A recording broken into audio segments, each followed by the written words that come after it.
We're going to party. Okay, here we go. Would you guys like to get a great instant photo? I take black and white instant photos. They take about a minute, and they are 100% guaranteed to be incredible. I'm telling you, I must have said that about 1,000,000 times over the years. I got my start in instant photography in the 1990s when I decided to go out and make my living expenses by selling shots on the streets of Seattle using my grandfather's Polaroid Land Camera 250, this camera. I shot Polaroid 667 and Fuji 3000B peel-apart films that are no longer available. I didn't know what I was doing when I got started, and I certainly didn't think of myself as a photographer. I just thought black and white photos were really cool, and it was a way for me not to have a 9-to-5 job and to pursue what I really wanted to do, which was to be a music composer. So I set out on the streets and started trying to sell shots. Started at $3. Pretty soon I was up to $5. It was all about making the biggest profit margin I could. If I took a clean shot back then, I'd make about $3.50. So I couldn't make any mistakes. Out of necessity, I learned what it took for me to at least allow my camera to do its work. I learned about framing people and making sure that they weren't blinking and that they were in my depth of focus. And eventually I started catching their best sides. And inadvertently I started learning about light.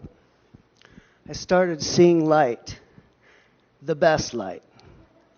Taking people by their shoulders and turning them slowly until I saw the light illuminating their eyes. And pretty soon, really nice shots started coming out of my camera with regularity. And I started seeing my film in a different light as well. I stopped taking it or seeing it as a novelty, and I started seeing it for its potential if I did everything right. I had a lot of successes back then. One time, Bill Clinton was in town giving a speech. I went and got a cutout of Bill, took him up to the line, and let everybody take shots with Bill, and I killed it. The Pride Parade on Capitol Hill in '95, I sold 53 shots during the day and had a blast because the crowd was on fire.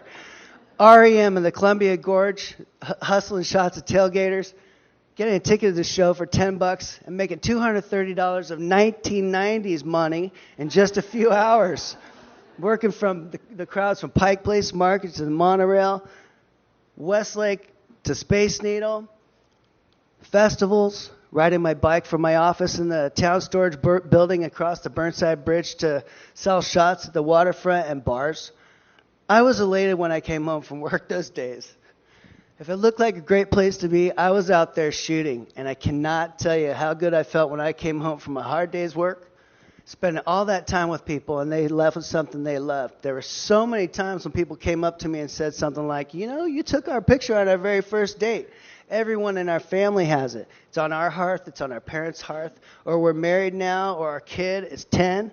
So there's something about the mementos that are instant photos that is very special.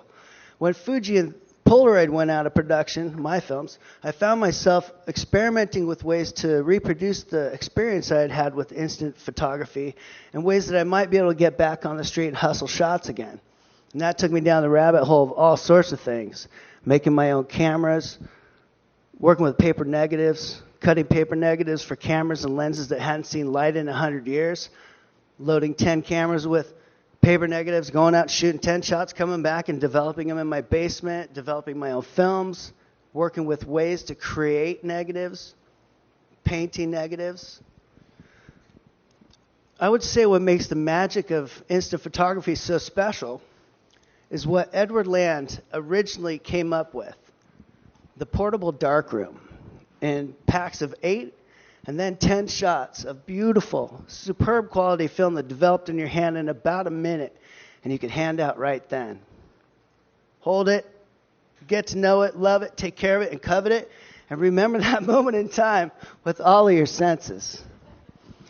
So we saw these films go out of production, presumably because there wasn't a market for them at the dollar they were selling for when they went out of print. Polaroid and Fuji gave up, let their equipment deteriorate, failed to believe in it. Whatever the story is, they're gone. Something great from the past is gone forever.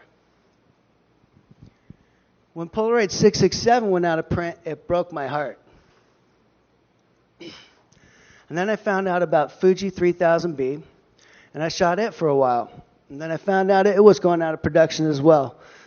So I bought a whole bunch of it, and I have been sitting on it since because I can't bear to let it go. If I might show you any proof of a potential comeback for these films, take a look at this picture. These are boxes of 10 shots going for $100 to $200 box. So that's $10 to $20 per shot before they've even seen a camera. I was hustling shots for $5 and then tried selling them for 10 when they were the last shots on the face of the planet.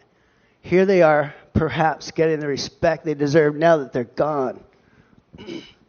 And why is it that we would take instant photography for granted? I think it's because Edward Land's solution to the complexities of film photography replaced the drudgeries of the darkroom with cameras and films that created fun and memories just as easily as they created art. And maybe it's human to take for granted those things we don't have to work hard for. I've certainly had a lot of time to look back and long for the days that I could get these films and shoot them anytime I wanted. And my selfish reason for wanting them to come back is because if there's anything I could do for the rest of my life, it'd be sitting somewhere with wonderful light, a case of Polaroid 667, lots of people coming by, taking beautiful portraits, and capturing radiant memories. Thank you.